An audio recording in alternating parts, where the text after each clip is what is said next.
बहुत समय पहले की बात है, जब संसार में केवल ईश्वर का ही अस्तित्व था और कोई अन्य जीव नहीं था।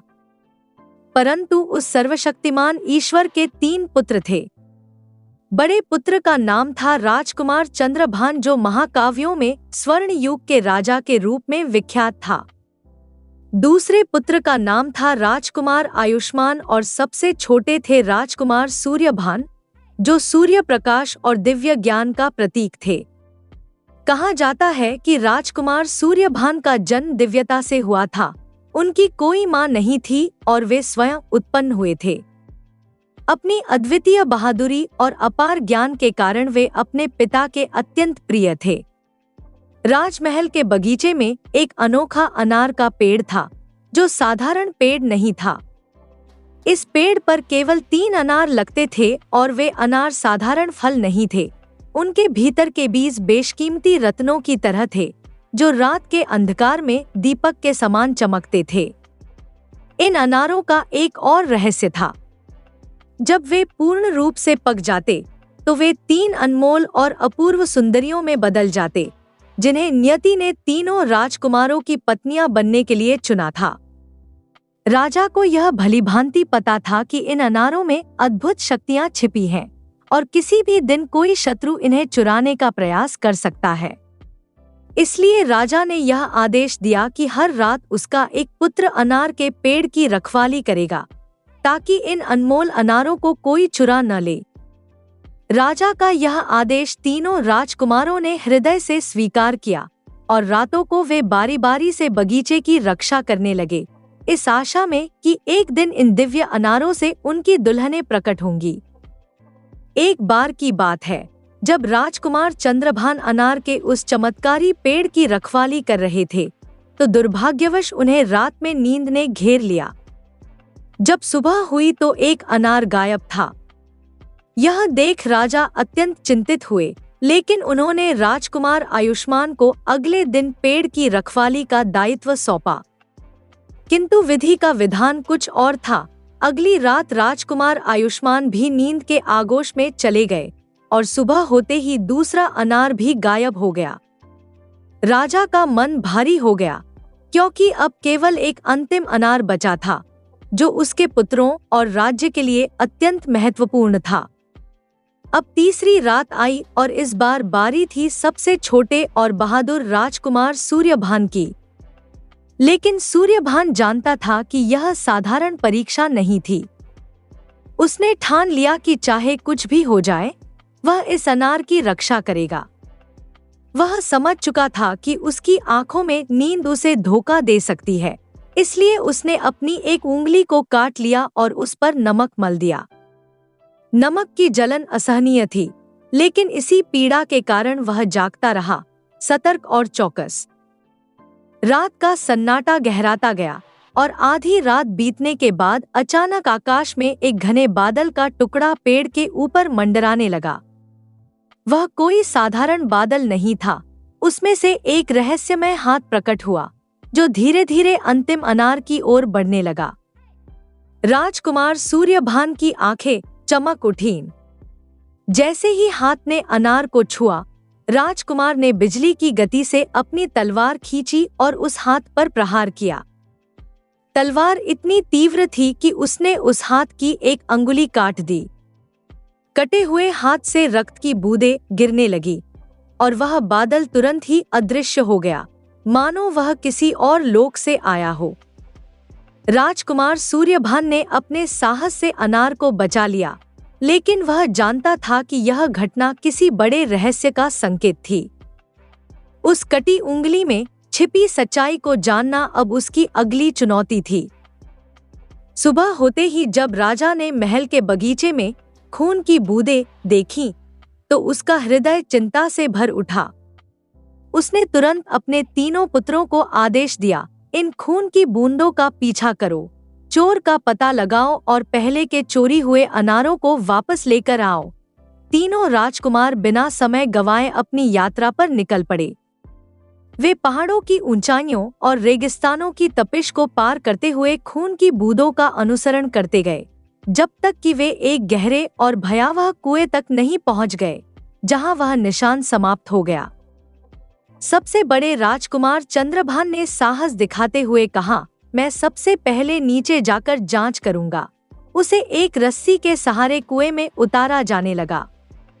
लेकिन वह कुछ ही दूर नीचे गया था कि अचानक जोर से चिल्लाया, मुझे ऊपर खींचो, मुझे ऊपर खींचो, मैं जल रहा हूँ। उसके भाइयों ने जल्दी से उसे ऊपर खींच लिया। अब राजकुमार आयुष्मान की बारी थी। वह भी बहादुरी से कुएं में उतरा, लेकिन कुछ देर बाद वह भी उसी तरह चिल्लाने लगा, मुझे ऊपर खींचो, मैं जल रहा हूँ। और उसे भी ऊपर खींच लिया गया। दोनों बड़े राजकुमार असफल रहे थे और कुएं का रहस्य अब भी अनसुलझा था। आखिरकार सबसे छोटे और निडर राजकुमार सूर्यभान ने नीचे जाने का निश्चय किया।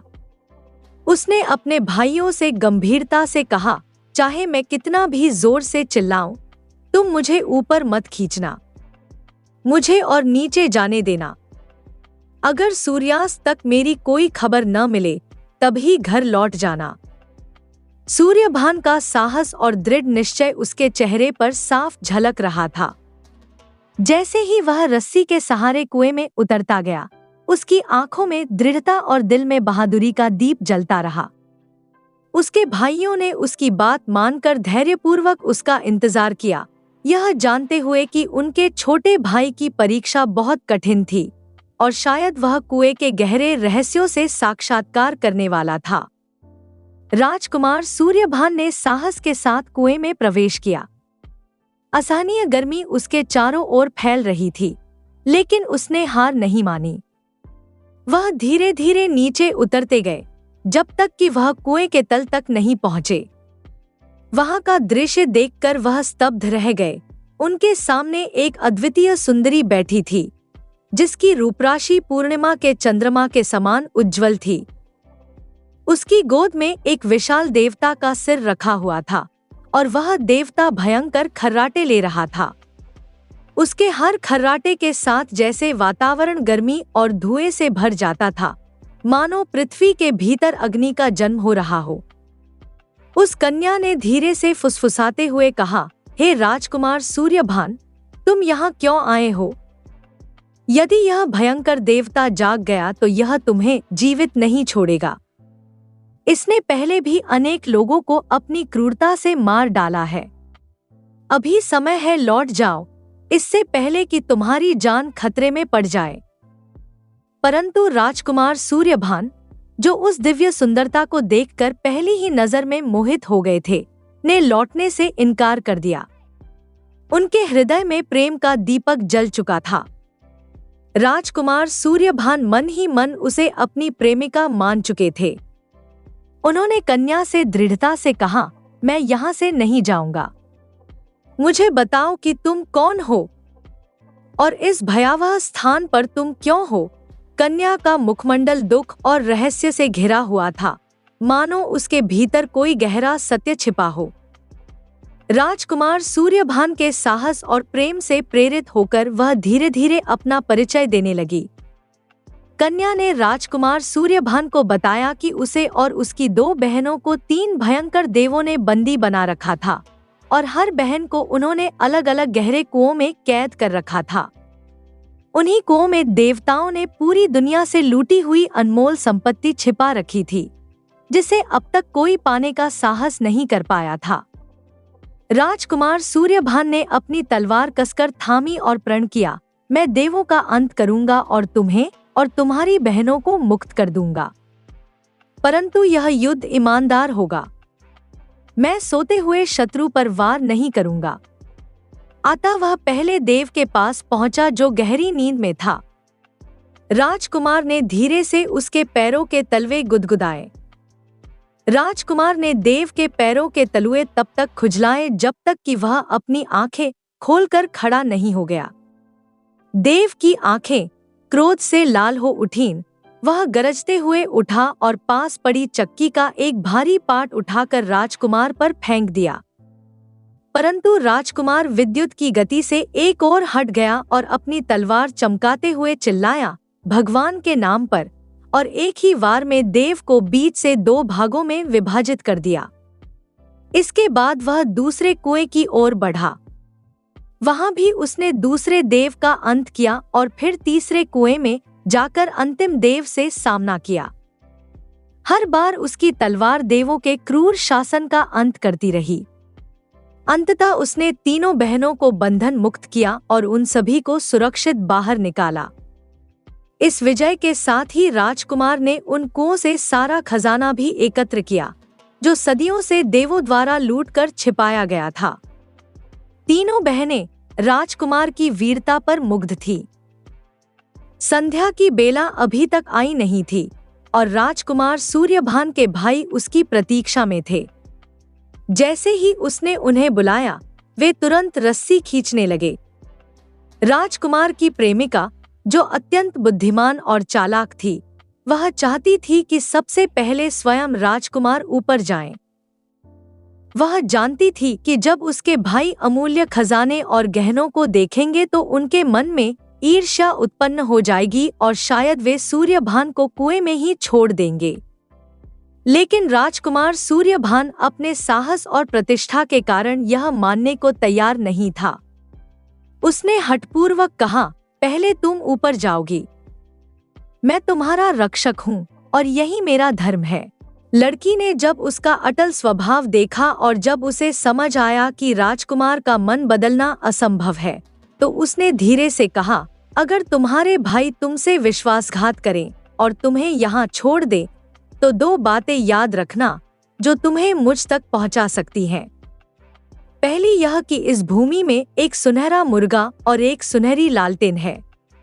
मुर्गा एक संदूक में बंद है और जब तुम उसे खोलोगे तो वह तुम्हारे लिए गाएगा।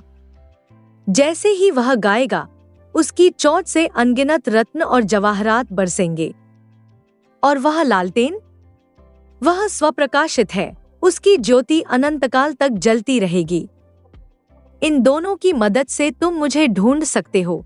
फिर उसने गंभीर स्वर में दूसरी बात बताई, और दूसरी बात यह जान लो, रात होते ही दो बैल आएंगे और तुम देखोगे कि वे आपस में लड़ रहे हैं। एक काला होगा तथा दूसरा सफेद।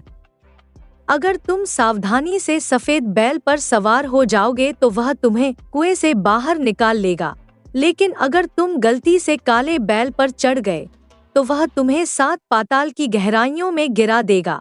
राजकुमार ने उसकी बातों को ध्यान से सुना और उसे भरोसा दिलाया कि चाहे जो भी हो, वह उसे खोजने का मार्ग अवश्य ढूंढेगा।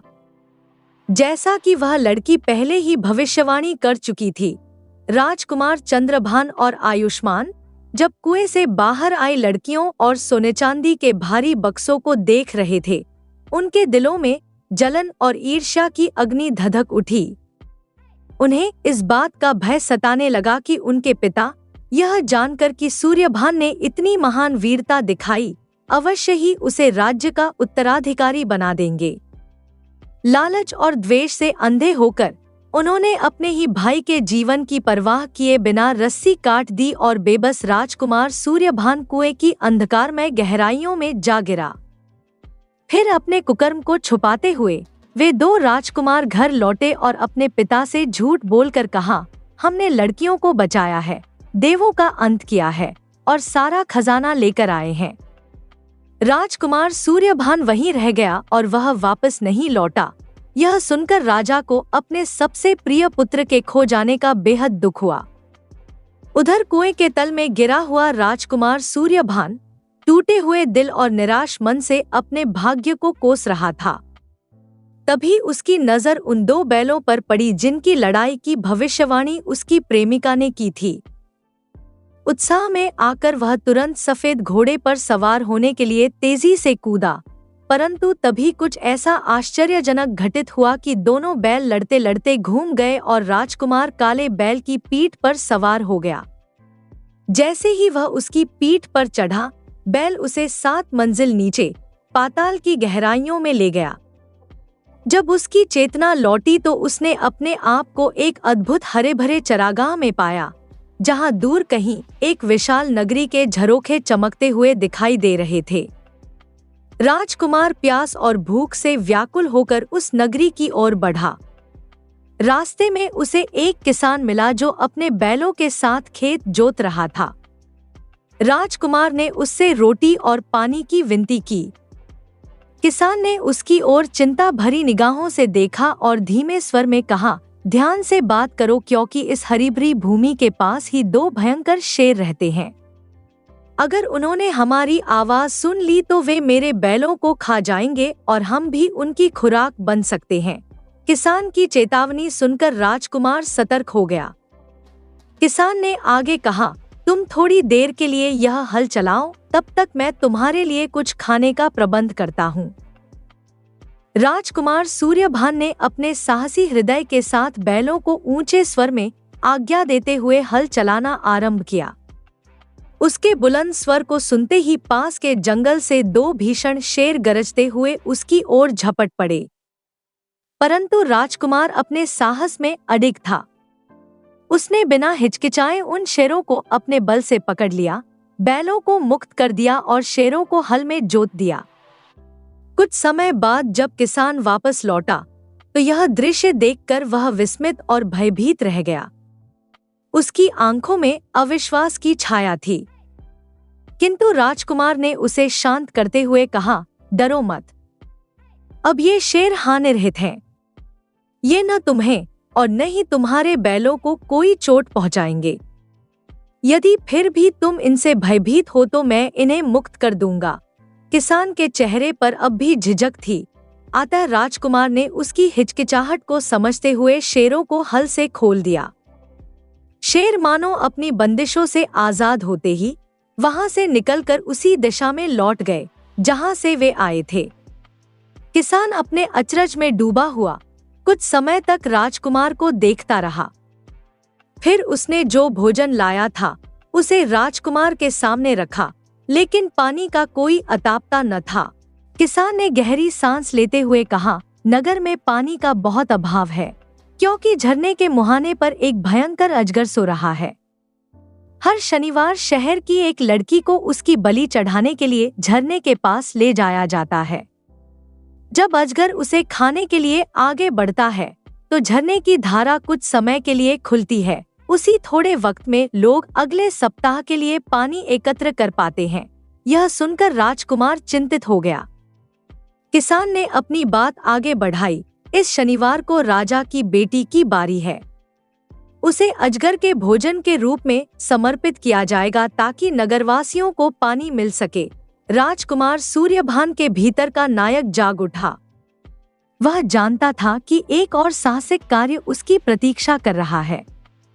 उसने मन ही मन निश्चय किया कि चाहे जो हो, वह उस अजगर से युद्ध करेगा और न केवल राजकुमारी को बल्कि पूरे नगर को इस अभिशाप से मुक्त कराएगा। अतः राजकुमार सूर्यभान ने किसान से कहा, मुझे राजा के पास ले चलो। किसान बिना कुछ कहे राजकुमार को राजा के पास ले गया। राजा के पास पहुंचकर राजकुमार ने अत्यंत साहस भरे स्वर में राजा से कहा, यदि मैं उस अजगर को मार डालूं और आपकी बेटियों की जान बचा लूं तो मुझे क्या इनाम मिलेगा? राजा ने गंभीरता से उसकी ओर देखते हुए उत्तर दिया, जो कुछ भी तुम चाहोगे और अगर वह मेरे अधिकार में होगा वह सब तुम्हारा हो जाएगा। शनिवार का दिन आया।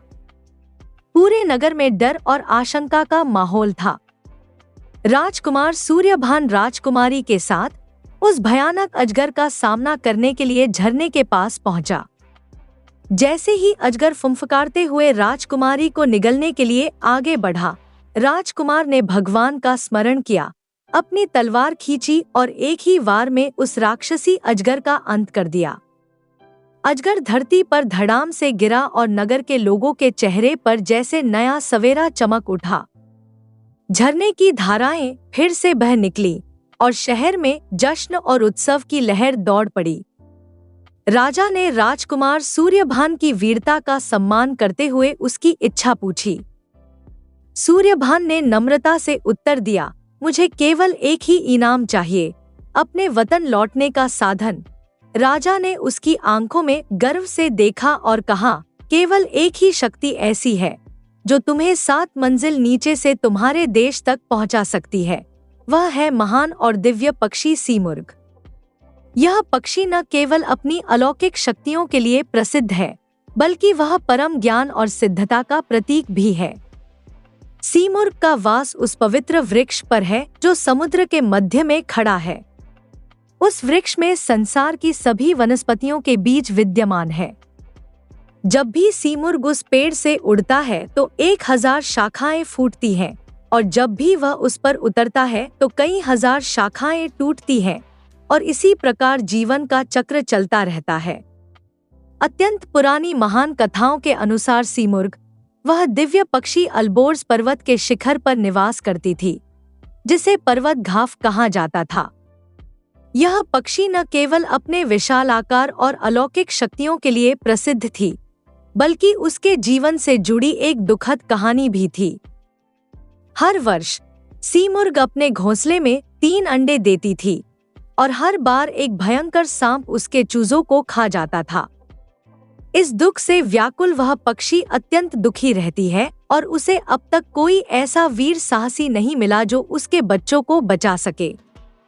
राजा ने राजकुमार सूर्यभान से आगे कहा, यदि तुम उस सर्प का अंत कर सकते हो जो हर वर्ष सीमुर्ग के चूजों को निगल जाता है, तो वह पक्षी तुम्हें अवश्य ही अपने पंखों पर बिठाकर तुम्हारे वतन ले जाएगी। राजकुमार सूर्यभान ने इस नए साहसिक कार्य के लिए कमर कसी और जंगल की ओर निकल पड़ा, जहां सीमुर्ग का घोंसला स्थित था।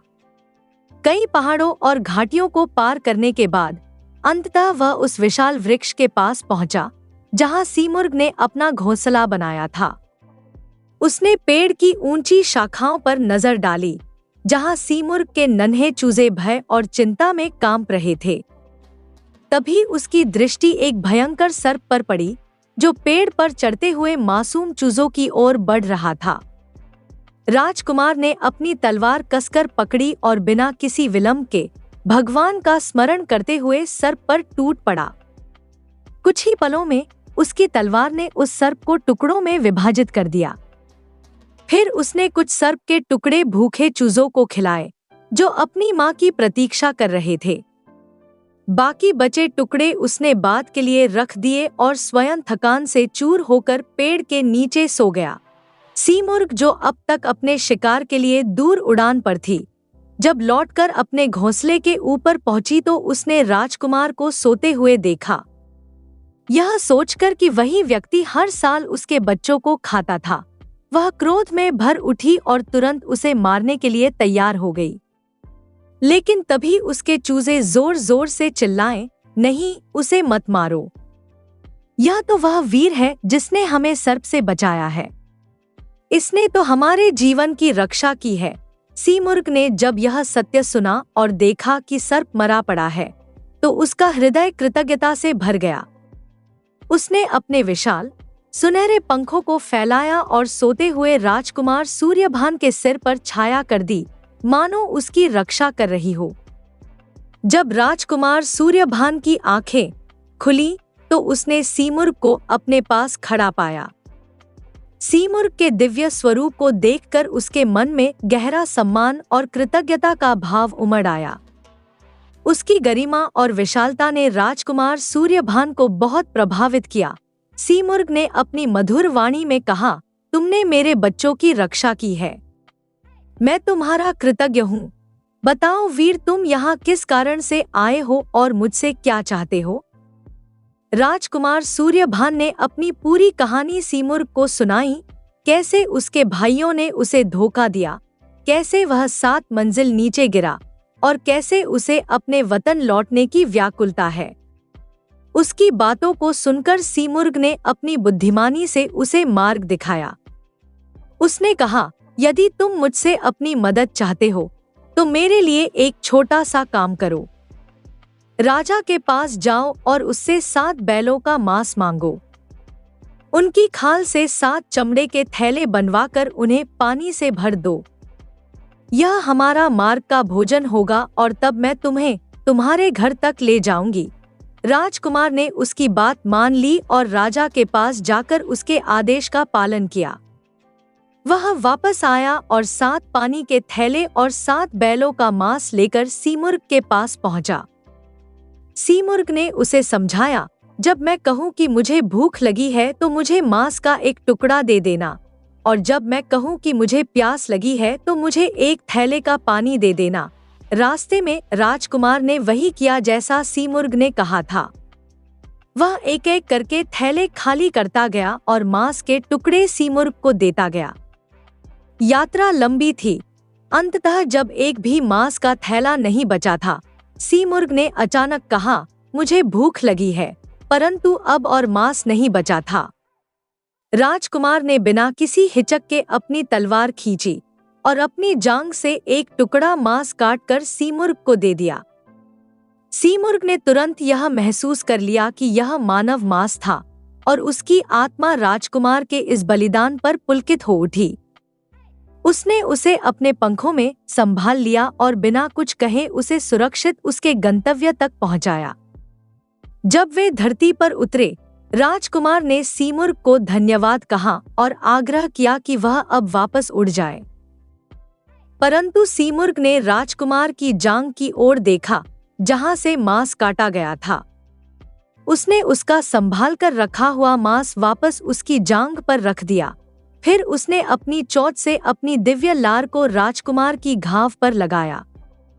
आश्चर्यजनक रूप से राजकुमार का घाव तुरंत भर गया और वह बिना किसी तकलीफ के खड़ा हो गया। सीमुर्ग ने उसकी ओर देखते हुए कहा, तुमने जो साहस और निस्वार्थता दिखाई है वह दुर्लभ है, इसलिए मैं तुम्हें 3 पंख देती हूँ। यदि तुम कभी भी संकट में हो या मेरी आवश्यकता महसूस करो तो इनमें से एक पंख को जला देना, तब मैं तुरंत तुम्हारी सहायता के लिए आ जाऊंगी। इतना कहकर सीमुर्ग ने अपने विशाल पंखों को फैलाया और दिव्य आकाश की ओर उड़ गई। राजकुमार सूर्यभान अपनी सफल यात्रा और सीमुर्ग के आशीर्वाद से अभिभूत अपने नगर की तरफ चल पड़ा। जब राजकुमार सूर्यभान अपने नगर में लौटा तो उसे ज्ञात हुआ कि राजमहल में 2 भव्य शादियों की तैयारियां हो रही हैं, जो उसके भाइयों राजकुमार चंद्रभान और राजकुमार आयुष्मान की थी। साथ ही उसने यह भी सुना कि 3 राजकुमारियों में से एक सबसे बड़ी राजकुमारी किसी के भी साथ विवाह करने के लिए राजी नहीं हो रही है। नगर में लोग यह भी कह रहे थे कि राजा का सबसे छोटा पुत्र राजकुमार सूर्यभान कभी वापस नहीं आया, अतः अब उसके वापस आने की उम्मीद सबने खो दी है। पूरे नगर में उल्लास का वातावरण था, परंतु राजकुमार सूर्यभान के हृदय में एक गहरी वेदना थी, क्योंकि उसके अपने भाइयों ने उसके साथ विश्वासघात किया था। राजकुमार अभी नगर के बाजार में यह सब सोचता हुआ यूं ही भटक रहा था कि अब उसे क्या करना चाहिए। तभी उसने देखा कि नगर के कुछ नवयुवक बाजार में उसी सुनार की दुकान पर पहुंचे हैं, जहां कभी राजकुमार सूर्यभान ने गहनों का हुनर सीखा था। वे नगर के सभी सुनारों के पास होकर आए थे, परंतु जिस विशेष गहने की मांग वे कर रहे थे उसे कोई पूरा नहीं कर पा रहा था। उत्सुकता से राजकुमार सूर्यभान ने उनसे पूछा, क्या समस्या है भाई? आखिर ऐसा कौन सा खास गहना तुम्हें चाहिए जो नगर का कोई सुनार नहीं बना पा रहा? नवयुवकों ने तब उत्तर दिया, 3 राजकुमारियों में से जो लड़की किसी से भी विवाह करने के लिए राजी नहीं हो रही है, उसने अपने विवाह के लिए एक कठिन शर्त रखी है। उसने कहा है कि वह केवल उसी से विवाह करेगी जो उसके लिए एक ऐसा सुनहरा मुर्गा लाएगा जो जब भी गाए उसकी चोंच से अनमोल जवाहरात बरसें। साथ ही वह एक ऐसी स्वर्णिम लालटेन चाहती है जो स्वप्रकाशित हो और अनंत काल तक जलती रहे। परंतु अब तक नगर का कोई भी जौहरी ऐसी अद्भुत वस्तुएं नहीं बना पाया है। राजा ने भी घोषणा करवा दी है कि जो कोई भी उस अत्यंत खूबसूरत राजकुमारी की शर्तों को पूरा करने में सफल होगा, उसका विवाह उस राजकुमारी से करवा दिया जाएगा। यह सब सुनकर राजकुमार सूर्यभान की आंखों में चमक आ गई। उसे वह समय याद आया जब उसने अपनी प्रेमिका की बहनों को बचाते समय इन्हीं चमत्कारी वस्तुओं के बारे में सुना था, वही सुनहरा मुर्गा और स्वर्णिम लालटेन। यह जानते हुए कि वह इन वस्तुओं को प्राप्त कर सकता है, उसने भीतर ही भीतर एक योजना बनाई। राजकुमार सूर्यभान ने अपने भाग्य का संकेत पहचान लिया और मुस्कुराते हुए कहा, मेरे स्वामी की कृपा से मैं कल सुबह तक वह सुनहरा मुर्गा और स्वर्णिम लालटेन आपके लिए तैयार कर सकता हूँ। नवयुवक उसका भरोसा पाकर बेहद प्रसन्न हुए। उन्होंने उसे वह सभी कीमती रत्न और धातुएं सौंपी जिनकी आवश्यकता पड़ सकती थी, और खुशी खुशी वहां से चले गए। परंतु राजकुमार सूर्यभान ने उन वस्तुओं को हाथ भी नहीं लगाया। उसने एक पंख लिया जो सीमुर्ग ने उसे दिया था और उसे जलाया। आधी रात के समय जैसे ही पंख की राख हवा में घुली, आकाश से सीमुर्ग का दिव्य आगमन हुआ। राजकुमार सूर्यभान ने उससे प्रार्थना की, हे दिव्य पक्षी, मुझे वही सुनहरा मुर्गा और स्वर्णिम लालटेन ला दो जिसकी मांग की गई है। सीमुर्ग ने अपनी चमत्कारी शक्तियों से तुरंत वह दोनों अद्भुत वस्तुएं प्रकट कर दी और फिर अपने पंख फैलाते हुए वापस उड़ गई। सुबह होते ही नगर में हलचल मच गई। नवयुवकों ने कीमती मुर्गा और लालटेन को राजमहल में ले जाकर राजा के समक्ष प्रस्तुत किया। राजा ने जब इन अद्भुत वस्तुओं को देखा तो वह विस्मित रह गया।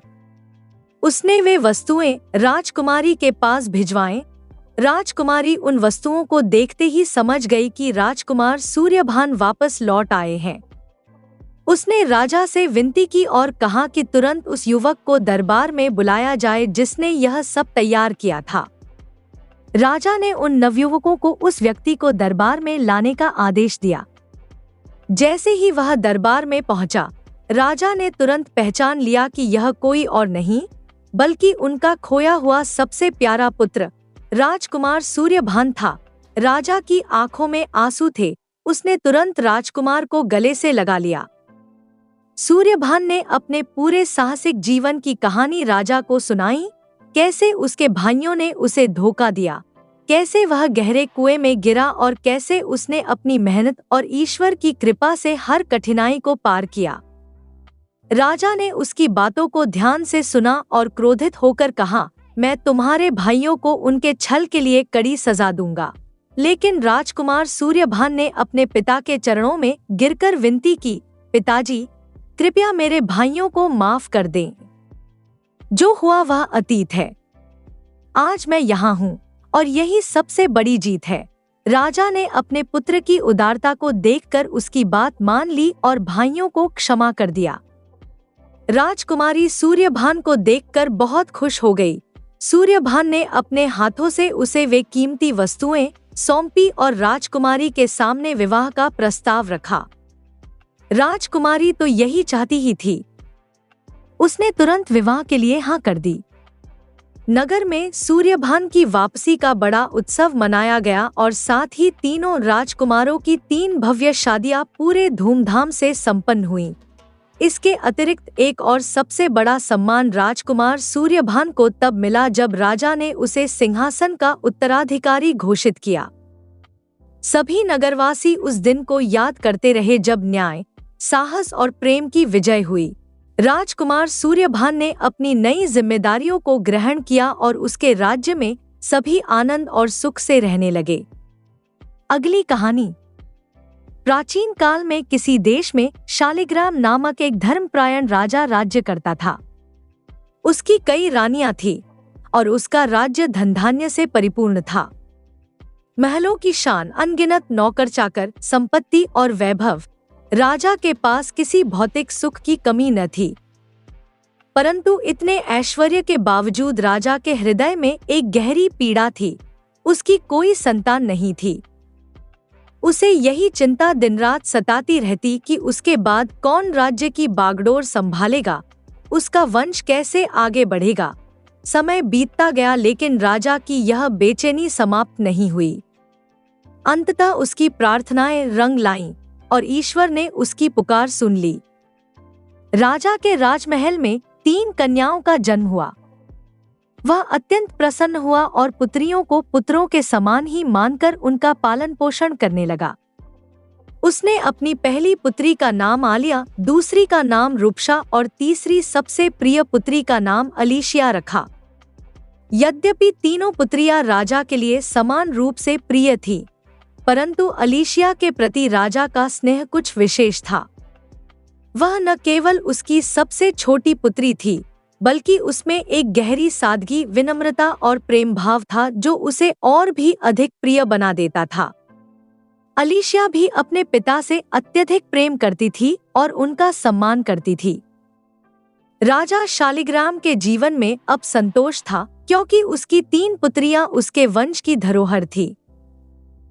परंतु आगे चलकर नियति ने जो खेल रचा, वह राजकुमारी अलीशिया के जीवन और राजा शालिग्राम के भाग्य को नई दिशा देने वाला था। समय अपनी गति से आगे बढ़ता रहा और देखते ही देखते तीनों राजकुमारियां यौवन की दहलीज पर आ पहुंची। सौंदर्य में तीनों ही अनुपम थी, मानो स्वर्ग की अप्सराएं धरा पर अवतरित हो गई हों। उनके यौवन के साथ राजा शालिग्राम के मन में अब उनकी शादी की चिंता घर करने लगी। वह चाहता था कि उसकी बेटियों का विवाह ऐसे योग्य और सदाचारी राजकुमारों से हो, जो न केवल उनके योग्य हों, बल्कि उनके राज्य और वंश की प्रतिष्ठा को भी बढ़ाए। कुछ समय बाद राजा शालिग्राम को आलिया और रूपसा के लिए 2 योग्य राजकुमार मिल गए।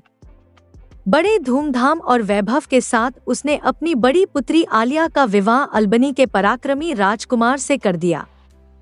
रूपसा का भी विवाह राजसी ठाट से कार्नवाल के राजकुमार के साथ संपन्न हुआ। महल में इन दोनों शादियों का उत्सव मानो एक स्वर्णिम युग का उत्सव था। पूरा राज्य इन शादियों की भव्यता और शाही ठाट-बाट की प्रशंसा करता न थकता था। शालिग्राम का हृदय अपनी पुत्रियों के लिए प्रसन्न था, परंतु उसकी सबसे छोटी और प्रिय पुत्री अलीशिया अब भी अविवाहित थी। राजा को अब उसकी शादी की चिंता सताने लगी। अलीशिया के गुण, सौंदर्य और सादगी अद्वितीय थे और राजा चाहता था कि उसका विवाह ऐसे राजकुमार से हो जो न केवल शक्तिशाली हो, बल्कि सच्चे अर्थों में धैर्यवान और धर्मनिष्ठ भी हो। पिता और पुत्री के बीच का यह अटूट प्रेम भारतीय संस्कृति की उस परंपरा की याद दिलाता था, जिसमें पिता अपनी संतान के भविष्य को लेकर सदैव चिंतित रहते हैं और उनकी भलाई के लिए हर संभव प्रयास करते हैं। अब शालिग्राम की दृष्टि अपने राज्य के लिए उचित वर की तलाश में और भी सजग हो गई, क्योंकि अलीशिया के विवाह के साथ ही उसका अंतिम कर्तव्य पूर्ण होना था। अलीशिया की अद्वितीय सुंदरता और गुणों की चर्चा पूरे राज्य में फैल चुकी थी। देश विदेश के कई राजकुमार उसके साथ विवाह करने के इच्छुक थे। उनमें से 2 सबसे प्रमुख थे, अनंतपुर के राजा और बरगंडी के राजकुमार। दोनों ही इतने मोहित थे कि वे महीनों से राजा शालिग्राम के दरबार में ठहरे हुए थे, केवल अलीशिया का हाथ मांगने के लिए। इस बीच राजा शालिग्राम पर वृद्धावस्था का प्रभाव स्पष्ट दिखने लगा था। उसकी शारीरिक शक्ति धीरे धीरे क्षीण हो रही थी और राजकाज के प्रति उसका मन विरक्त होता जा रहा था। अब वह अपने जीवन के शेष वर्ष शांति और आत्मिक सुकून के साथ बिताना चाहता था। राजकाज की जिम्मेदारियों से मुक्ति पाने के उद्देश्य से उसने निश्चय किया कि वह अपना विशाल साम्राज्य अपनी 3 पुत्रियों में बांट देगा, ताकि वे राज्य की बागडोर संभाल सकें। एक दिन शालिग्राम ने अपनी 3 पुत्रियों को ससम्मान अपने पास बुलाया। उसकी आंखों में प्रेम और करुणा झलक रही थी। ममतामयी स्वर में उन्होंने कहा, मेरी प्यारी बेटियों, मैं अब वृद्ध हो चला हूँ। मेरी उम्र का तकाजा है कि मैं अब राजकाज से निवृत्त हो जाऊं और अपने शेष जीवन को शांति से व्यतीत करूं। इसलिए मैंने यह निर्णय लिया है कि अपना सारा राज्य तुम 3 में बांट दूं। परंतु इससे पहले मैं यह जानना चाहता हूँ कि तुम में से कौन मुझसे सबसे अधिक प्रेम करती है। जिस बेटी का प्रेम सबसे अधिक होगा, उसी के अनुसार मैं राज्य का बंटवारा करूँगा। अब 3 पुत्रियों की परीक्षा का समय आ गया था और शालिग्राम इस उम्मीद में था कि उनके उत्तरों में सच्चे प्रेम और समर्पण की झलक मिलेगी। पहले उसने आलिया की ओर देखा। आलिया ने बड़े प्रेम से अपने शब्दों में मिठास घोलते हुए कहा, पिताजी, मेरे हृदय में आपके लिए इतना आदर और स्नेह है कि आपके चरणों में मैं अपना सर्वस्व अर्पित कर सकती हूँ। संसार की कोई भी वस्तु मेरे लिए आपसे अधिक मूल्यवान नहीं है। शालिग्राम उसकी इस बात से अभिभूत हो उठा। उसने बिना कोई देरी किए आलिया को अपने राज्य का एक बड़ा हिस्सा सौंप दिया। अब बारी आई रूपसा की। जब उसने देखा कि उसकी बड़ी बहन ने मात्र 2 वाक्यों में ही राज्य का एक बड़ा हिस्सा पा लिया, तो वह भला कैसे पीछे रहती। उसने अपनी चतुराई दिखाई और बोली, पिताजी, आलिया ने तो अपनी भक्ति कुछ शब्दों में ही समेट ली है, परंतु मेरे लिए आपके प्रति प्रेम इतना गहरा है कि यदि मैं जीवन भर भी बोलती रहूं, तब भी उसे व्यक्त नहीं कर पाऊंगी। आपके प्रति मेरी श्रद्धा की सीमा नहीं है। यदि आवश्यकता पड़ी तो मैं आपके लिए अपना जीवन भी समर्पित कर दूंगी। रूपसा के शब्द आलिया से भी अधिक गहरे और भावपूर्ण थे। शालिग्राम उन शब्दों से मंत्रमुग्ध हो गया और उसने राज्य का दूसरा हिस्सा रूपसा को सौंप दिया। दोनों बहनों ने अपने अपने स्वार्थ की पूर्ति कर ली, अपने लालच को पूरा किया। लेकिन अलीशिया उनकी तरह न थी। उसकी आत्मा सत्यनिष्ठा और सादगी से भरी थी। वह न तो झूठ बोल सकती थी, न ही किसी प्रकार की चापलूसी कर सकती थी। जब शालिग्राम ने उससे प्रश्न किया तो अलीशिया ने शांत और दृढ़ स्वर में कहा, पिताजी, मैं आपसे उतना ही प्रेम करती हूँ जितना एक पुत्री अपने पिता से करती है, न इससे कम न इससे अधिक। मेरा प्रेम सच्चा है, दिखावे से परे। उसके ये शब्द भले ही सरल थे, लेकिन उनमें सच्चाई और गरिमा की गूंज थी। शालिग्राम अवाक रह गया। जिस पुत्री को उसने सबसे अधिक स्नेह दिया था, उसके मुख से अपने प्रति इतनी साधारण और संक्षिप्त अभिव्यक्ति सुनकर वह स्तब्ध हो उठा। उसने अलीशिया की ओर देखा और गंभीर स्वर में कहा, पुत्री, ऐसा प्रतीत होता है कि तुम अपने हृदय के भावों को शब्दों में ठीक से व्यक्त नहीं कर पा रही हो। मैं तुम्हें एक और अवसर देता हूँ ताकि तुम अपने कथन में सुधार कर सको। अलीशिया ने विनम्रतापूर्वक उत्तर दिया, पिताजी, मैंने जो अनुभव किया उसे सत्यनिष्ठा से आपके समक्ष रख दिया। मेरे मन में आपके प्रति जितना स्नेह है उतना ही मैंने व्यक्त किया। अपनी बहनों की तरह मैं आपको झूठी प्रशंसा में नहीं बांध सकती और न ही ऐसी बातें कह सकती हूँ जिन्हें निभाना मेरे लिए असंभव हो। यह सत्य है कि आप मेरे पिता हैं और मैं आपको बहुत प्रेम करती हूँ। आपने जो कुछ मेरे लिए किया है उसके प्रति मैं सदैव कृतज्ञ रहूंगी, किंतु बड़ी बड़ी मिथ्या बातें करना मेरे स्वभाव के विरुद्ध है। अलीशिया के सच्चे शब्दों ने शालिग्राम के क्रोध को और भड़का दिया, मानो किसी ने क्रोध की ज्वाला में घी डाल दिया हो। उसका मुख तमतमा उठा और उसकी आंखें अंगारे बरसाने लगी। आवेश में आकर उसने शेष राज्य भी अपनी दोनों बड़ी पुत्रियों के बीच बांट दिया और सत्य की मूरत अलीशिया को अपनी संपत्ति और अधिकारों से वंचित कर दिया। इसके पश्चात शालिग्राम ने दोनों पुत्रियों के सामने एक शर्त रखी, जब तक मैं जीवित हूँ मेरे 700 अमीर रहेंगे और तुम्हें बारी बारी से एक एक महीने मेरी उनके साथ सेवा करनी होगी। लोभ और स्वार्थ में डूबी आलिया और रूपसा ने बिना किसी आपत्ति के यह शर्त स्वीकार कर ली। उनके लिए राज्य और धन सर्वोपरि था, चाहे इसके लिए उन्हें अपने पिता की सेवा में दिखावा ही क्यों न करना पड़े।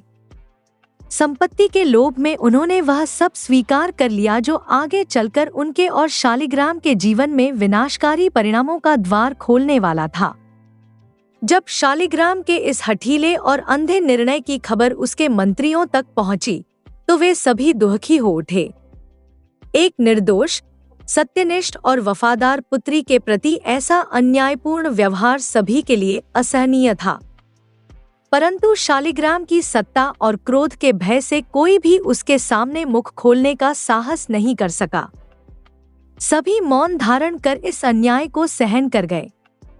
हालांकि एक सामंत ऐसा भी था जो शालिग्राम का निकटतम और सबसे विश्वासपात्र था। उसका नाम कांत था। शालिग्राम उसकी राय और बुद्धिमानी को अत्यधिक मान देता था। कांत ने राजा को समझाने का भरसक प्रयास किया कि वह अपनी छोटी पुत्री अलीशिया के साथ न्याय करे और अपनी क्रूरता पर पुनर्विचार करे। परंतु शालिग्राम, जो अपनी बड़ी पुत्रियों की चापलूसी के मोहजाल में फंस चुका था, कांत की सच्ची बातों को सहन नहीं कर सका। उसके शब्दों भी उसे तीर की तरह छुपते हुए से लगे और क्रोध से भरकर उसने कांत को भी देश से निर्वासित कर दिया। इसके बाद शालिग्राम ने उन दोनों राजकुमारों को दरबार में बुलवाया जो अलीशिया से विवाह करने के इच्छुक थे। शालिग्राम ने कठोर स्वर में कहा, मैंने अलीशिया को अपने राज्य और संपत्ति से वंचित कर दिया है। अब इसकी दशा एक साधारण भिखारिन जैसी है। जो भी इसे स्वीकारना चाहता है वह आगे आए। बरगंडी का राजकुमार, जो पहले अलीशिया से विवाह करना चाहता था, आगे आया और बोला, मैंने एक राजकुमारी से प्रेम किया था, किसी भिखारिन से नहीं। मैं अलीशिया से विवाह करके अपने कुल का अपमान नहीं कर सकता। यह कहकर उसने विवाह से इनकार कर दिया। तभी अनंतपुर का राजा आगे बढ़ा। उसने अलीशिया का हाथ अपने हाथ में लेकर प्रेम से भरे स्वर में कहा, अलीशिया, मेरा प्रेम किसी राजकुमारी के ताज से नहीं बल्कि तुमसे है। तुम्हारा सच्चा और निर्मल हृदय मेरे लिए सबसे अनमोल है। तुम्हारी स्थिति चाहे जो भी हो, तुम मेरे लिए सदैव स्वीकार्य हो। चलो मेरे साथ अनंतपुर चलो। वहां तुम केवल मेरी पत्नी ही नहीं बल्कि अनंतपुर की सम्राज्ञी बनोगी और सच्चे प्रेम का मान बढ़ाओगी। अनंतपुर के राजा के इन शब्दों में न केवल प्रेम बल्कि सम्मान भी झलक रहा था। अलीशिया, जो अब तक अन्याय का शिकार बनी हुई थी, अब प्रेम और आदर के इस प्रस्ताव के साथ नई दिशा में अपने जीवन का मार्ग प्रशस्त करने के लिए तैयार हो गई। अलीशिया अपने भरे हुए हृदय से पिता की ओर देखती हुई विनम्र स्वर में बोली, पिताजी, आपके इस अन्यायपूर्ण निर्णय के बाद भी मेरे हृदय में आपके प्रति कोई द्वेष या घृणा का स्थान नहीं है। जिस प्रकार मैंने आपसे पहले प्रेम किया था वैसे ही आज भी करती हूँ और सदा करती रहूंगी। फिर अपनी बहनों की ओर मुड़कर बोली, बहनों, मैं अब यहाँ से जा रही हूँ। पिताजी की देखभाल का उत्तरदायित्व अब तुम दोनों पर है। कृपया उनका सदा ख्याल रखना, उन्हें किसी भी प्रकार का कष्ट न होने पाए। उनका सम्मान और सेवा करना हमारा कर्तव्य है। आलिया, जो अब सत्ता और लालच से मदमस्त हो चुकी थी, कटु स्वर में उत्तर देते हुए बोली, अलीशिया, इस नकली सहानुभूति को अपने पास ही रखो। इस तरह की बातें अब तुम्हें शोभा नहीं देती। तुम अपने पति के साथ चली जाओ और उसके साथ सुखी रहो। पिताजी को संभालने के लिए हम यहाँ हैं। हमें सिखाने की आवश्यकता नहीं कि हमें क्या करना है। आलिया की इन कड़वी और घमंडी बातों को सुनकर अलीशिया की आंखों में आंसू छलक पड़े, लेकिन उसने अपनी भावनाओं को नियंत्रित करते हुए चुपचाप सभी से विदा ली। विदाई के इस क्षण में उसकी आंखों में प्रेम, करुणा और अपार दुख की छाया स्पष्ट थी। उसने पिता की ओर आखिरी बार आदरपूर्वक देखा, अपनी बहनों से बिना कोई शिकायत किए हाथ जोड़े और अपने पति के साथ वह वहां से चल पड़ी। अनंतपुर के राजा ने उसके आंसू पोंछते हुए कहा, अलीशिया, तुमने सच्चाई और प्रेम का मार्ग चुना है। चलो, अब तुम्हारे जीवन में नया अध्याय आरंभ होने वाला है। तुम मेरे साथ अनंतपुर चलो, वहां तुम्हारे साथ न्याय और प्रेम सदैव रहेगा। और इस प्रकार अलीशिया अपने दुख को पीछे छोड़ नए जीवन की ओर बढ़ चली, लेकिन उसकी आत्मा सदा अपने पिता और कर्तव्य के प्रति नतमस्तक रही। शालिग्राम अब अपनी शर्त के अनुसार 100 अमीरों के साथ बड़ी बेटी आलिया के महल में रहने लगा। परंतु अभी महीना भी पूरा नहीं हुआ था कि आलिया के व्यवहार में बदलाव आने लगा। पहले जहां वह पिता के सामने आदर और प्रेम का प्रदर्शन करती थी, अब दिन बीत जाते और वह उनसे मिलने की आवश्यकता भी महसूस नहीं करती। शालिग्राम जब कभी स्वयं पहल कर मिलने जाता तो आलिया बहाना बनाकर टाल देती। जिस पिता को वह सबसे अधिक प्रेम करने का दावा करती थी, अब वही उसे एक बूढ़ा और अनचाहा बोझ नजर आने लगा था। आलिया अब नौकरों और सेवकों के सामने भी शालिग्राम के प्रति अपमानजनक शब्दों का प्रयोग करने लगी। वह क्रोधित होकर बड़बड़ाती, इस उम्र में इन्हें क्या हो गया है? 100 अमीरों को लेकर महल में यूं बिठा रखा है मानो यह महल कोई धर्मशाला हो। लगता है इनका दिमाग ठिकाने पर नहीं है, नहीं तो इस तरह घर को सराय नहीं बनाते। इन्हें सब कुछ छोड़कर अब भगवान की भक्ति करनी चाहिए, लेकिन इनकी इच्छाएं अभी भी जवान बनी हुई हैं। धीरे धीरे आलिया के इस बदलते और रूखे व्यवहार का असर महल के नौकर चाकरों पर भी पड़ने लगा। जो सेवक पहले शालिग्राम का आदर करते थे, अब वे उसकी उपेक्षा करने लगे। वे उसकी आज्ञाओं को अनसुना करने लगे और सेवा से कतराने लगे। आलिया यह सब देखकर भी जानबूझकर अनदेखा करती रही। पुत्री के इस व्यवहार ने शालिग्राम के हृदय को चूर चूर कर दिया। उसने कभी सपने में भी नहीं सोचा था कि जिस बेटी को उसने अपना सब कुछ सौंपा था, वही इतनी जल्दी उससे किनारा कर लेगी। अब वह महल में एक बेबस पंछी की तरह फड़फड़ाने लगा, जिसे अपनी स्वतंत्रता का आकाश नहीं मिल रहा था। हर दिन जैसे उसके लिए एक नया संघर्ष बन गया। वह भीतर ही भीतर टूटने लगा, लेकिन उसके पास कोई सहारा नहीं था। शालिग्राम का परम मित्र और वफादार सेवक कांत दुनिया की नजरों में देश निकाले का दंड भोग रहा था, लेकिन सच्चाई कुछ और ही थी। कांत गुप्त रूप से शालिग्राम की हर गतिविधि पर नजर रखे हुए था। उसे भली भांति ज्ञात था कि शालिग्राम की दोनों बेटियां आलिया और रूपसा धोखेबाज और कपटी हैं। कांत को इस बात का पूरा विश्वास था कि जब उन्हें राज्य और संपत्ति का पूर्ण अधिकार मिल जाएगा, तो वे अपने पिता को दूध में पड़ी मक्खी की तरह निकालकर फेंक देंगी। कांत अपने राजा के प्रति इतनी निष्ठा और प्रेम रखता था कि वह किसी भी स्थिति में उसे अकेला नहीं छोड़ सकता था।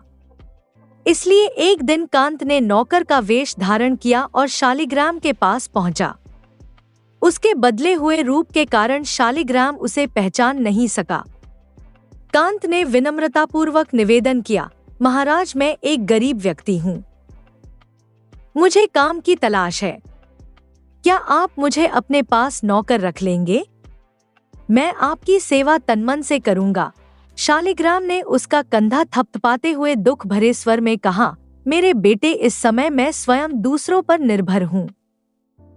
मेरी स्थिति ऐसी नहीं कि मैं किसी को नौकर रख सकूं। तुम कहीं और जाकर काम की तलाश करो। लेकिन कांत ने हार मानने का नाम नहीं लिया।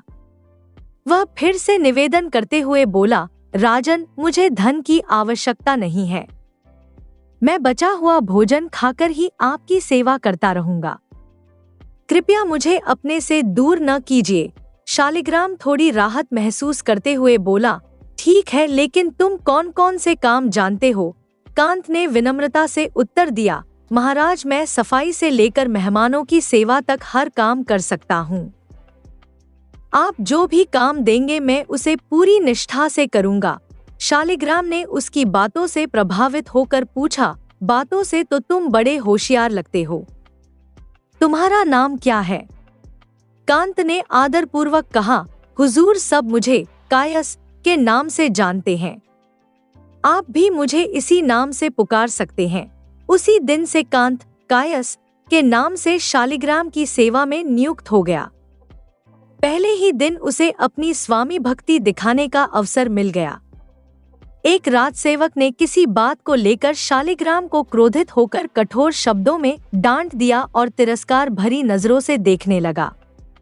यह दुस्साहस कांत से सहन नहीं हुआ। उसने तुरंत उस राजसेवक को सबक सिखाया। उसने उसे पीटकर महल के बाहर नाली में फेंक दिया। ऐसे वीर और निष्ठावान सेवक को पाकर शालिग्राम अत्यंत प्रसन्न हुआ। धीरे धीरे शालिग्राम का झुकाव कांत की ओर बढ़ने लगा और उसने उसे अपने सबसे प्रिय सेवक के रूप में मान्यता दे दी। कांत अपने छद्म रूप में अपने राजा के प्रति अपनी निष्ठा का निर्वहन करता रहा, क्योंकि उसके लिए शालिग्राम की सेवा और सुरक्षा से बढ़कर कुछ नहीं था। शालिग्राम के साथ कुछ स्वामी भक्त सेवक और भी थे, जिन्होंने किसी भी विपत्ति के समय उसका साथ नहीं छोड़ा था। उनमें से एक था किशोर, जो अपनी हास्य कविताओं, तुकबंदियों और मजाकिया बातों से शालिग्राम का मन बहलाता रहता था। उसकी कविताएं कभी कभी राजा के सरल स्वभाव और उसकी बेटियों की कुटिलता पर तीखी टिप्पणी होती थी, लेकिन हंसी मजाक के लहजे में कही जाती थी। किशोर और कांत, जो अब कायस के रूप में सेवा कर रहा था, मिलकर राजा को प्रसन्न रखने का हर संभव प्रयास करते थे। दोनों राजा की सेवा में तत्पर थे, परंतु आलिया के दुष्ट व्यवहार के सामने उनकी मेहनत बेमानी लगती थी। आलिया ने जैसे ठान लिया था कि अपने पिता को अपमानित करके ही छोड़ेगी। एक दिन आलिया अत्यधिक चिढ़कर शालिग्राम के पास आई और तीखे शब्दों में बोली, बस अब बहुत हुआ। मैं अब आपकी और आपके इन अमीर साथियों की और अधिक सेवा नहीं कर सकती। आप लोगों ने मेरे घर को धर्मशाला बना रखा है। मेरे पास इन सब पर खर्च करने के लिए कोई अतिरिक्त धन नहीं है। बेहतर होगा कि आप सब यहाँ से चले जाएं। आलिया के इस अपमानजनक व्यवहार ने शालिग्राम के हृदय को भीतर तक झकझोर दिया। वह अपमान की आग में जल उठा। जिस बेटी पर उसने सबसे अधिक विश्वास किया था, वही अब उसके साथ ऐसा व्यवहार कर रही थी। शालिग्राम ने उसी क्षण निश्चय कर लिया कि वह अब आलिया के पास नहीं रहेगा और छोटी बेटी रूपसा के घर चला जाएगा, जिसे उसने अब तक अधिक समझदार और विनम्र समझा था।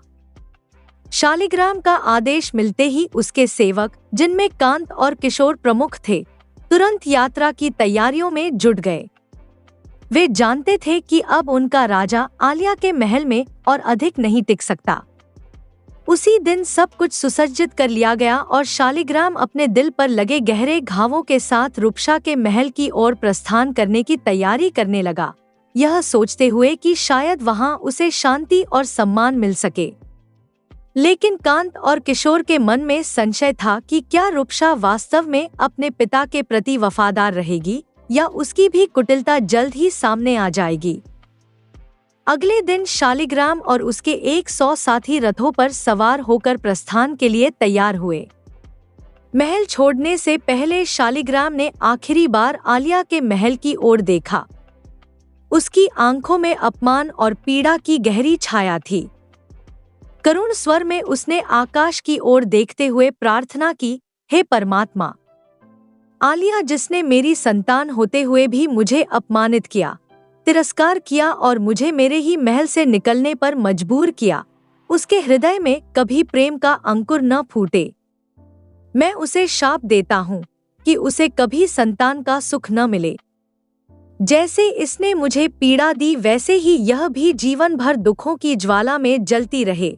इसके साथ ही शालिग्राम का काफिला रूपसा के घर की ओर बढ़ चला, लेकिन उसके हृदय में गहरे घावों की पीड़ा अभी भी ताजा थी। इधर शालिग्राम के जाने के तुरंत बाद आलिया ने अपनी बहन रूपसा को एक पत्र लिखा, प्रिय बहन, यह पत्र लिखते हुए मेरा हृदय दुख और चिंता से भरा हुआ है। पिताजी मेरे महल को छोड़कर अपने साथियों के साथ तुम्हारे महल की ओर प्रस्थान कर चुके हैं।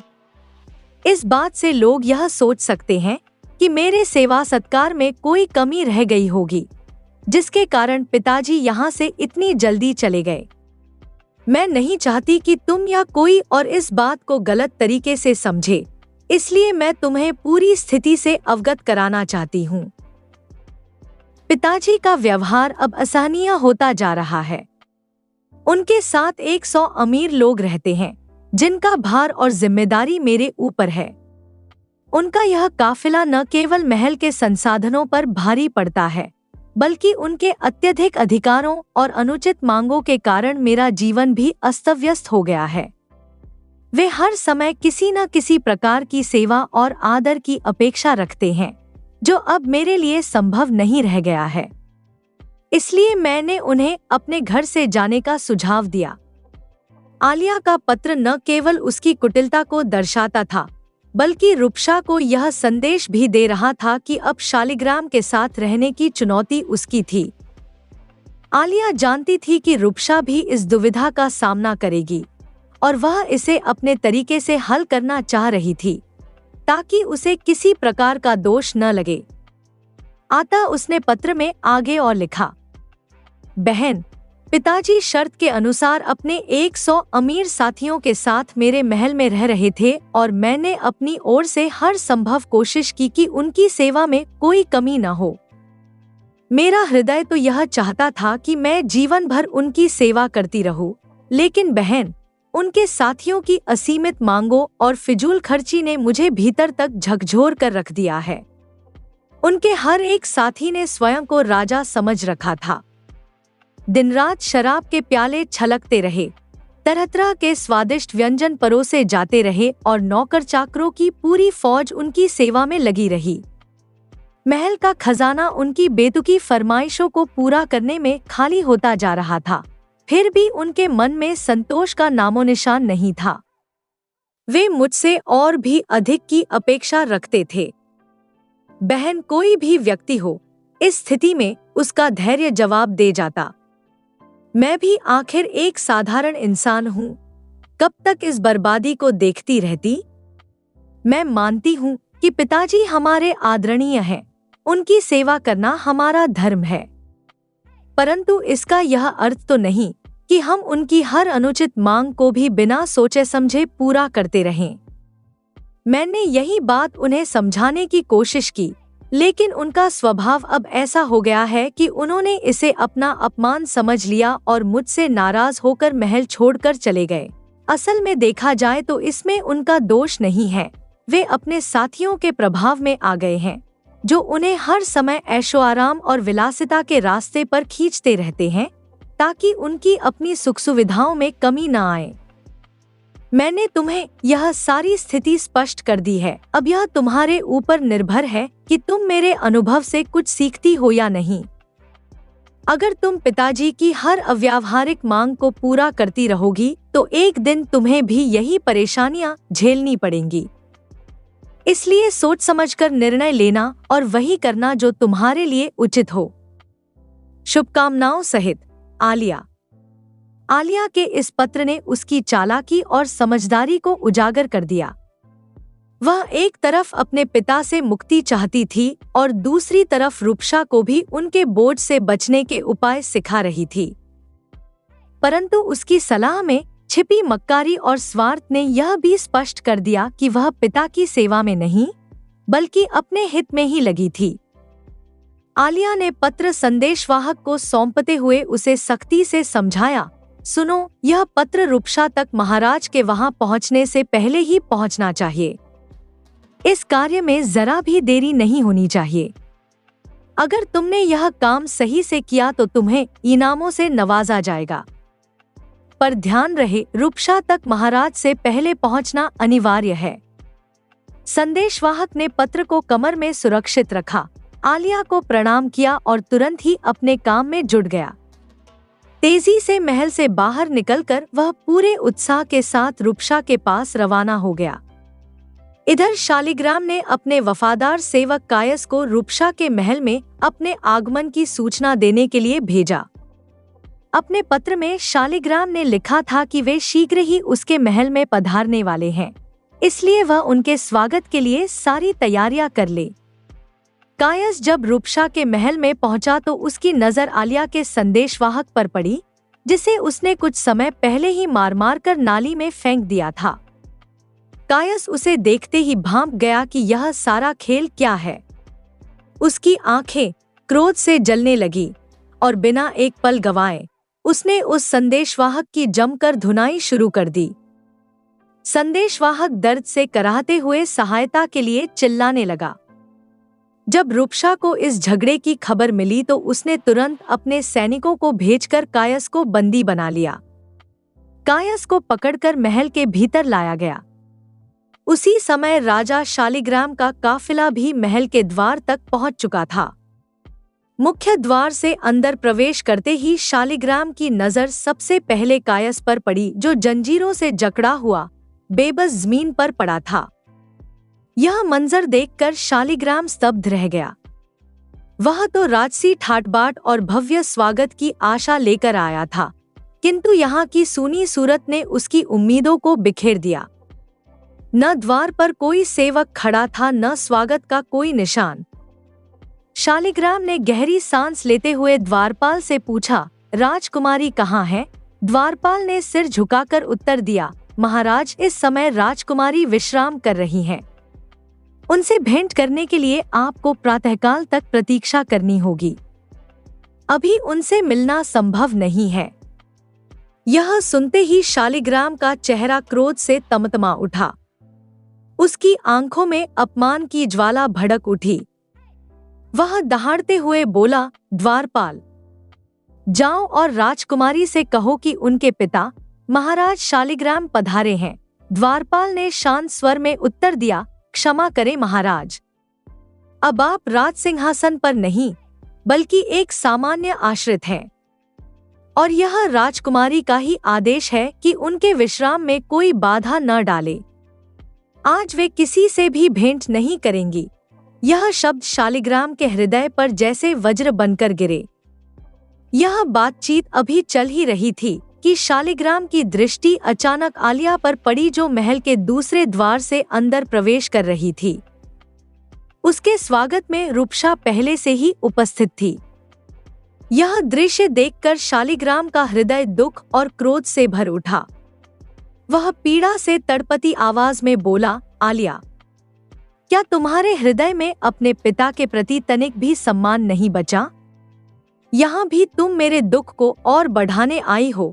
रूपसा ने तुरंत प्रत्युत्तर दिया, पिताजी, आलिया ने ऐसा कोई कार्य नहीं किया है जिससे आपके सम्मान को ठेस पहुँचे। वह तो सदा ही मन, वचन और कर्म से आपकी सेवा करती आई है, किंतु आपने उसकी विनम्रता का अनुचित लाभ उठाया है। अपने मनमाने और हठपूर्ण व्यवहार से आपने आलिया का कई बार अपमान किया है। इसलिए उचित होगा कि आप उससे क्षमा याचना करें और भविष्य में उसके निर्देशों का पालन करने की प्रतिज्ञा करें। यही आपके लिए उचित मार्ग है। शालिग्राम का मन यह सुनकर जैसे पत्थर का हो गया। उसकी आंखें शून्य में टिक गईं और उसकी आत्मा पर जैसे कोई बोझ आ गिरा हो। वह निराश स्वर में बोला, और यदि मैं तुम्हारे साथ रहना चाहूँ रूपसा, तो मुझे क्या करना होगा? रूपसा ने कठोर स्वर में कहा, तब आपको मेरी आज्ञाओं का पूर्णतः पालन करना होगा। जैसा मैं कहूँ वैसा ही आपको करना पड़ेगा। आपके अनावश्यक और दिखावटी खर्चे तुरंत बंद कर दिए जाएंगे, और इन 100 तथाकथित अमीर भिखारियों को, जिन्हें आप अपने साथ लाए हैं, यह महल छोड़ना होगा। इसके बाद रूपसा ने आदेश दिया और कायस को बंधन मुक्त कर दिया गया। शालिग्राम की आंखों के आगे अंधकार छा गया। वह स्तब्ध खड़ा रह गया, जैसे जीवन के सारे रंग किसी अंधियारी गुफा में समा गए हों। जिन पुत्रियों को उसने अपने हृदय की धड़कन समझा था, जिनकी खुशियों के लिए उसने अपने जीवन का हर सुख न्योछावर कर दिया था, आज वही बेटियां उसे दास की तरह अपमानित कर रही थी। इस सत्य का बोझ उसके कंधों पर इतना भारी पड़ा कि वह लड़खड़ाकर धरती पर गिर पड़ा। उसी क्षण उसकी तीसरी पुत्री अलीशिया का स्मरण उसके मन में बिजली की भांति कौंध उठा। वह अपने आप से बड़बड़ाने लगा, हे अलीशिया, मेरी स्नेहमयी पुत्री, मैंने अपने अहंकार और कुटिल वाणी वालों के छलावे में आकर तेरे साथ कितना बड़ा अन्याय किया। तेरे हृदय को मैंने ऐसा आघात पहुंचाया जिसका कोई उपचार नहीं। जानता हूं कि तुम मुझे इस अपराध के लिए कभी क्षमा नहीं करोगी। हे भगवान, मैंने क्या अनर्थ कर दिया। शालिग्राम की आंखों से अश्रुधारा बहने लगी, जैसे उसका कठोर हृदय पिघलने लगा हो। वह आगे कहता गया, जो पुत्री मुझसे सबसे अधिक प्रेम करती थी, जो मेरी सुख शांति के लिए सदा तत्पर रहती थी, जिसकी मधुर वाणी मेरी सभी पीड़ाओं का अंत कर देती थी, उसी को मैंने अपने से दूर कर दिया। जब वह मुझे छोड़कर जा रही थी, उसकी आंखों में कितनी पीड़ा, कितनी वेदना भरी थी, पर मैं उसकी उस अमृत समान मूक प्रार्थना को भी नहीं समझ सका। प्रभु, मैंने उसे दंडित करते समय तनिक भी दया नहीं दिखाई। शायद उसी अन्याय का फल है कि आज मैं इस प्रकार निःसहाय हो गया हूँ और अपमानित होकर इस दयनीय अवस्था में पहुँच गया हूँ। शालिग्राम का हृदय तड़प उठा, काश मैं एक बार अपनी प्यारी अलीशिया से मिल सकता, उसके चरणों में गिरकर अपने अपराधों की क्षमा मांग सकता। शालिग्राम अभी अपने जीवन के दुर्भाग्य पर विलाप ही कर रहा था कि सहसा आकाश में घनी काली घटाएं उमड़ पड़ी और चारों ओर गहरा अंधकार छा गया। मानो प्रकृति भी उसकी पीड़ा में सहभागी बन गई हो। बिजली बार बार चमकने लगी, बादल ऐसे गरजने लगे जैसे स्वयं आकाश उसके दुख का शंखनाद कर रहा हो। देखते ही देखते मूसलाधार वर्षा होने लगी। रूपसा और आलिया बिना एक पल गवाए महल के भीतर चली गईं। चारों ओर सन्नाटा पसर गया। सैनिक इधर उधर छिपने लगे और पशु पक्षी भी सुरक्षित स्थानों की ओर दौड़ पड़े। लेकिन शालिग्राम, वह महाराज जो कभी राजसी वैभव के छत्र तले रहता था, आज उस प्रचंड वर्षा के नीचे अकेला खड़ा रहा। सिर से पांव तक भीग चुका शालिग्राम अब बस एक भग्न राजपुरुष नहीं, बल्कि एक भिक्षुक सा प्रतीत हो रहा था, जिसे कोई देखने तक को तैयार न था। जिसे कभी सबने अपना रक्षक और पालक माना था, वही शालिग्राम आज ठुकराया और अपमानित खड़ा था। उसकी वही बेटियां जिन पर उसने जीवन का हर सुख न्योछावर किया था, आज उसे भुलाकर चली गई थी। जब पीड़ा अपने चरम पर पहुंचती है तो विवेक के बंधन टूटने लगते हैं। शालिग्राम के साथ भी यही हुआ। शोक और अपमान ने उसकी बुद्धि को अंधकार में ढकेल दिया।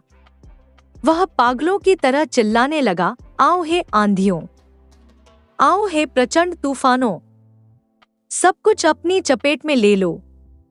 अपनी अनियंत्रित शक्ति से इस संसार को मिटा दो। हर पाप, हर अन्याय को अपने साथ बहा ले जाओ। इस धरा पर ऐसा प्रलय लाओ कि सब कुछ नष्ट हो जाए, यह त्रस्त संसार समाप्त हो जाए। यह सब कहते हुए वह बेकाबू होकर भागा। उसकी चीखें तूफान की गर्जना में विलीन हो गईं और वह अंधकार में कहीं खो गया। उसके पीछे पीछे कायस और किशोर भी दौड़े, शायद उसे संभालने और इस अनर्थ को रोकने के लिए। किंतु शालिग्राम को अब कुछ भी होश न था। वह विक्षिप्तों की भांति निरंतर दौड़ता जा रहा था, मानो उसकी पीड़ा उसे कहीं दूर इस संसार से परे खींच ले जाना चाहती हो। भागते भागते वह घने जंगल में पहुंच गया। अंधकार और वर्षा के बीच वह प्रकृति की क्रूरता के सामने अकेला खड़ा था। अंततः कायस ने उसे पकड़ लिया और एक निर्जन गुफा में ले आया। शालिग्राम की जुबान पर अब भी सिर्फ बड़बड़ाहट थी। उसके शब्द उसके बिखरे हुए मन का परिचायक थे। यह दृश्य देखकर कायस और किशोर की आंखें आंसुओं से भर गईं। कायस समझ चुका था कि शालिग्राम की यह दुर्दशा उसकी पुत्रियों के स्वार्थी और निर्दयी व्यवहार का परिणाम है। पुत्रियों के छल और अपमान ने उसे पागलपन की ओर धकेल दिया था। मन ही मन कायस ने संकल्प लिया कि वह उन्हें इस अन्याय का सबक सिखाएगा। अगले दिन कायस ने शालिग्राम को किशोर की देखरेख में छोड़कर नगर की ओर प्रस्थान किया। वहां उसने उन सभी साथियों को एकत्रित किया जो राजा शालिग्राम के प्रति समर्पित थे और किसी भी समय उनके लिए प्राण त्यागने को तैयार रहते थे। जब कायस उन्हें लेकर वापस लौटा तो सभी ने शालिग्राम को देखकर गहरा दुख और कर्तव्य का भाव अनुभूत किया। जंगल के मध्य एक प्राचीन किला स्थित था, जिसे डोबर किला के नाम से जाना जाता था। कायस ने सभी वफादार साथियों के साथ शालिग्राम को उस किले में सुरक्षित पहुंचाया ताकि वह शांति और सुरक्षा पा सके। इसके बाद कायस ने एक और बड़ा कदम उठाया। वह अनंतपुर की ओर प्रस्थान कर गया, जहां शालिग्राम की सबसे प्यारी और सच्ची पुत्री अलीशिया अपने पति के साथ रहती थी। वहां पहुंचकर कायस ने अलीशिया को शालिग्राम के साथ घटी हर घटना को विस्तार से बताया, कैसे आलिया और रूपसा ने छल और अपमान से शालिग्राम को तोड़ दिया था। साथ ही उसने उनकी कुटिलता और निर्दयता की भी कठोर आलोचना की। पिता की दुर्दशा का समाचार सुनते ही अलीशिया की आंखों में आंसू उमड़ आए। उसने कभी कल्पना भी नहीं की थी कि उसके महान पिता, जो कभी राज सिंहासन पर आसीन होकर पूरे राज्य का मान सम्मान थे, आज ऐसी दयनीय अवस्था में होंगे। जहां एक और उसके हृदय में पिता के प्रति अपार प्रेम का ज्वार उठ रहा था, वहीं दूसरी ओर बहनों की कुटिलता के प्रति उसके हृदय में आक्रोश का ज्वालामुखी धधक रहा था। वह तत्काल पति की अनुमति लेकर विशाल सेना सहित निकल पड़ी, ताकि शीघ्रातिशीघ्र अपने पिता तक पहुंच सके और उन्हें इस विपदा से मुक्त करा सके। कई दिनों की यात्रा के बाद जब अलीशिया डोबर किले के पास पहुंची, तभी मार्ग में एक विचित्र दृश्य ने उसे रोक दिया। घने वन के मध्य भी वह अपने पिता शालिग्राम को पहचान गई, परंतु जिस अवस्था में उसने उन्हें देखा, उसने उसका हृदय चीर गया। शालिग्राम के सिर पर घास-फूस का मुकुट था और वह उच्च स्वर में पागलों की भांति चिल्ला रहा था, मैं इस देश का राजा हूँ, मुझसे भय मत करो। अपने पिता की यह दशा देखकर अलीशिया के हृदय पर असंख्य तीर चलने लगे। वह तुरंत दौड़कर उनके पास पहुंची, अपनी बाहों में उन्हें भर लिया, परंतु दुर्भाग्यवश विवेकहीन शालिग्राम ने उसे पहचानने से इनकार कर दिया। अलीशिया की आंखों से अश्रुधारा बहने लगी, परंतु उसने धैर्य नहीं खोया। उसने अपने साथ आए वैद्यों को तुरंत पिता के उपचार में लगा दिया। पुत्री के स्नेह और वैद्यों की दवाओं का असर कुछ ही दिनों में दिखने लगा। शालिग्राम धीरे धीरे अपनी सुध-बुध में लौटने लगे। एक दिन जब उनकी आंखें पूरी तरह खुली और सामने अलीशिया को देखा, तो उनके हृदय का बांध टूट गया। वह अपनी प्यारी पुत्री के गले लगकर फूट फूट कर रोने लगे, मानो वर्षों का सारा दुख, सारा पश्चाताप उन अश्रुओं में बह निकला हो। अलीशिया ने अपने पिता को स्नेहपूर्वक शांत किया, उन्हें ढांढस बंधाया। पिता और पुत्री के इस भावुक मिलन को देखकर वहां उपस्थित सभी के हृदय भर आए। ऐसा प्रतीत हुआ मानो प्रकृति स्वयं इस पुनर्मिलन पर आनंदित हो उठी हो। सभी ने इस क्षण को अपनी आत्मा में अंकित कर लिया, क्योंकि यह केवल पिता पुत्री का मिलन नहीं, बल्कि प्रेम, त्याग और क्षमा की महागाथा थी। इधर एक नए विवाद ने जन्म ले लिया था। राजा शालिग्राम के पड़ोसी राज्य का राजा किल्विश, जो अपने क्रूर और कुटिल स्वभाव के लिए कुख्यात था, अब इस कथा का नया पात्र बन चुका था। पिता की मृत्यु के बाद सत्ता के लोभ में उसने अपने बड़े भाई की निर्मम हत्या कर दी और स्वयं को राजा घोषित कर दिया। किल्विश केवल अत्याचारी ही नहीं, बल्कि अति सुंदर और आकर्षक भी था। उसकी शारीरिक सुंदरता और विलासिता की चर्चा दूर दूर तक फैली हुई थी। आलिया और रूपसा, जो पहले ही अपनी कुटिलताओं के लिए प्रसिद्ध थीं, उसकी सुंदरता और चातुर्य के किस्से कई बार सुन चुकी थी। उधर अलीशिया के सेना लेकर डोबर किले की ओर आने की खबर उन दोनों बहनों तक पहुंच चुकी थी। अपनी सत्ता और स्वार्थ को बचाने के लिए उन्होंने एक अत्यंत कुटिल सेनापति के नेतृत्व में विशाल सेना डोबर किले की ओर रवाना कर दी, ताकि अलीशिया के आगमन का डटकर सामना किया जा सके। इसी बीच रूपसा के जीवन में एक नई घटना घटित हुई। उसके पति का अचानक देहांत हो गया। पहले से ही किल्विश के आकर्षण में बंधी रूपसा ने तुरंत अवसर का लाभ उठाया और किल्विश के पास विवाह का प्रस्ताव भेज दिया। जब आलिया को इस बात का पता चला तो उसका हृदय ईर्ष्या से जल उठा। वह भी किल्विश के प्रति आसक्त हो चुकी थी और उससे विवाह करने की इच्छुक थी। इसी कारण उसने अपने पति को अपमानित किया और उसे ठुकरा दिया। परंतु अब उसने देखा कि रूपसा भी उसके मार्ग की सबसे बड़ी बाधा बन गई थी।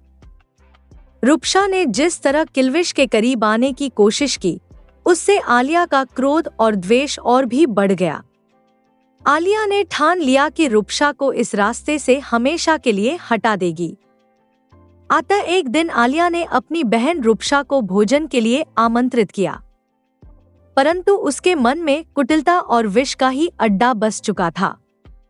उसने रूपसा के भोजन में विष मिला दिया। रूपसा ने वही अंतिम निवाला अपने जीवन का ग्रहण किया। आलिया का यह छल अंततः उसकी बहन की मृत्यु का कारण बना। जब आलिया के पति को आलिया के रचे गए इस पूरे षड्यंत्र का पता चला, तो क्रोध और पीड़ा से भरकर उसने आलिया को बंदी बनवा दिया और कारागार में डलवा दिया। कारागार में रहने से आलिया को अपना संपूर्ण जीवन पाप कर्मों का पुंज जैसा प्रतीत होने लगा, जिसका कोई अंत या माफी नहीं थी।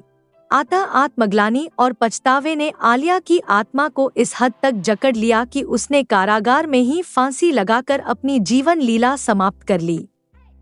इस प्रकार दोनों बहनों ने अपने कर्मों का फल पाया। तड़प तड़प कर उनके प्राण छूटे। उधर रणभूमि में अलीशिया अपनी सेना सहित दोनों बहनों द्वारा भेजी गई कुटिल सेना के सामने डटकर खड़ी हो गई। दोनों सेनाओं के बीच भीषण युद्ध छिड़ गया। कभी युद्ध का पलड़ा उस कुटिल सेनापति की ओर झुकता, तो कभी अलीशिया की सेना की विजय के संकेत दिखाई देने लगते। परंतु दुश्मन सेनापति की धूर्तता और षड्यंत्रों के जाल में अलीशिया फंस गई। रात के अंधकार में जब वह और उसकी सेना थकान से चूर होकर विश्राम कर रही थी, तब दुश्मन सेनापति ने धोखे से उन्हें घेर लिया। अलीशिया ने वीरता से इस छल का सामना किया।